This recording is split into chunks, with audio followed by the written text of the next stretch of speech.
Hello friends, आइए हम लोग आज पढ़ने वाले हैं ग्लोब को। और ग्लोब में जानने वाले हैं सारी चीज़ों के बारे में जो बहुत ही इंपॉर्टेंट होती है परीक्षा के दृष्टिकोण से। तो ध्यान दीजिए, ये ग्लोब है, वर्ल्ड मैप है, ठीक है ना। इससे हम पढ़ेंगे कर्क रेखा, मकर रेखा, जो भी होगा उसकी स्थिति जानने का प्रयास करेंगे। आइए सबसे पहले चलते बात करते हैं। अब इस ग्लोब में पढ़ना है तो सबसे पहले इसको हम डिवाइड करते हैं दो भागों में। तो यहाँ से आप इस लाइन को देख रहे हैं क्या, यहाँ से इस लाइन को, ये बीच वाला पार्ट जो आपको दिख रहा है यहाँ से, ये क्या करता है कि पृथ्वी को दो भागों में विभाजित कर देता है। एक ऊपर का पार्ट और एक नीचे का पार्ट, ठीक है। तो ऊपर जो पार्ट है ना, इसको बोलते हैं उत्तर वाला पार्ट, ठीक है, नॉर्थ वाला।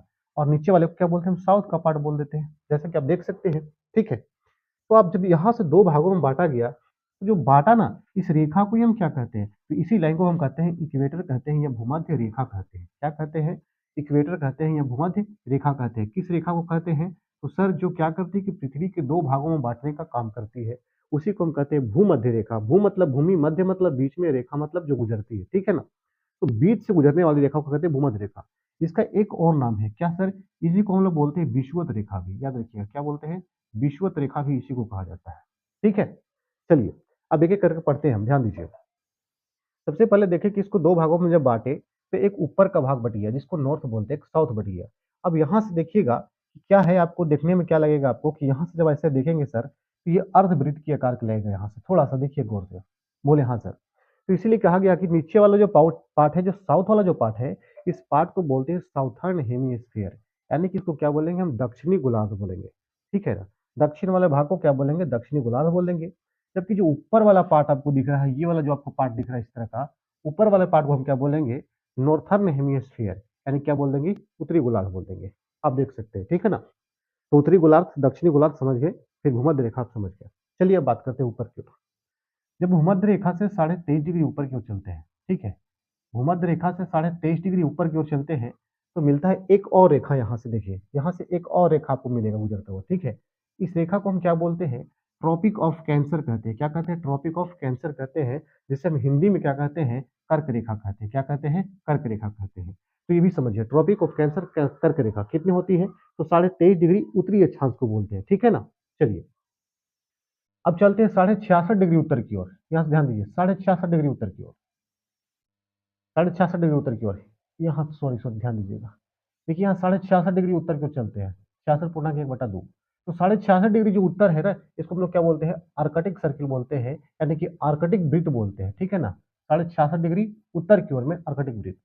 और जैसे ही 90 पर पहुंचते हैं, वहां क्या बन जाता है आपका, नॉर्थ पोल बन जाता है। ये नॉर्थ पोल बन जाता है, यानी कि उत्तरी ध्रुव बन जाता है, ठीक है। देखिए आप ऊपर वाले क्या बोलते हैं, उत्तरी ध्रुव बन जाता है। अब सेम इसी प्रकार से हम नीचे भी कैटेगराइज बांट देते हैं। कैसे, ये 23.5 डिग्री चलते हैं सर यहाँ पे, तो 23.5 डिग्री यहाँ पे चलेंगे तो क्या हो जाएगा आपका, ट्रॉपिक ऑफ कैप्रिकॉर्न, यानी कि क्या बोलते हैं इसको, मकर रेखा बोल देंगे हम। 23.5 डिग्री दक्षिणी अक्षांश को, ये साउथ में हो गया। बोले हाँ सर। अब 66.5 डिग्री हम साउथ में चल जाते हैं, यहाँ पे देखिए 66.5 डिग्री साउथ में चलते हैं, तो अंटार्कटिक वृत्त बोलते हैं, यानी कि अंटार्कटिक सर्कल बोलते हैं इसको, ठीक है। सेम इसी प्रकार ऊपर भी और नीचे भी। लेकिन एक चीज यहाँ देखने को मिल रहा होगा सर कि प्राइम मेरिडियन, यानी कि प्रधान मध्याह्न रेखा, प्रधान मध्याह्न रेखा, जहां से क्या करते हैं हम, कि टाइम को निर्धारित करते हैं। तो आपको ये पार्ट दिख रहा है क्या, ये वाला लाइन, ये जो लाइन है ये आपका प्रधान मध्याह्न रेखा है। सर ये जो लाइन है कितना डिग्री होता है, तो 0 डिग्री होता है। और 0 डिग्री क्या होता है, तो सर 0 डिग्री देशांतर होता है ना। क्या होता है, देशांतर होता है, देशांतर होता है, याद रखिएगा 0 डिग्री देशांतर होता है, ये भी याद रखना है आपको, 0 डिग्री देशांतर होता है। तो रेखाएं तो दो होती है, एक तो इस तरह से आपको देखने को मिलेगा, जो पश्चिम से पूर्व की ओर ये देख रहे हैं आप, यहाँ इधर ये जा रहा है इस रेखा को, और एक ऊपर से नीचे, उत्तर से दक्षिण की ओर आ रहा है इस रेखा को। दोनों को देखिए, तो जो रेखा क्या होता है कि उत्तर से दक्षिण की ओर आ रही है, ये जो रेखा आ रही है, इसको हम क्या बोलते हैं, लॉन्गिट्यूड बोलते हैं, यानी क्या बोलते हैं, देशांतर रेखा बोलते हैं। याद रखिए क्या बोलते हैं, देशांतर रेखा।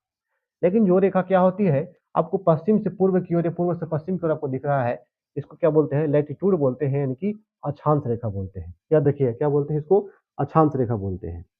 अब यहाँ बात कर लेते हैं कुछ प्राइम मेरिडियन के बारे में। इसको प्रधान मध्याह्न रेखा कहा गया है। क्यों कहा गया है, कि इसकी रेखा को अंतरराष्ट्रीय टाइम जोन माना गया है। ये जो रेखा है आपको गुजरती है ग्रीनविच से, ठीक है ना, ग्रीनविच से गुजरती है, ग्रीनविच से गुजरती है। ये कहाँ पड़ता है आपका, लंदन में, है ना, लंदन में, यानी कि इंग्लैंड में पड़ता है, ठीक है। तो इंग्लैंड के पास शहर है एक ठो, इंग्लैंड में एक शहर पड़ता है लंदन के पास, जिसका नाम है ग्रीनविच। वहीं से ये रेखा गुजरती है, जिस कितना डिग्री देशांतर है ये? 0 डिग्री देशांतर है ना?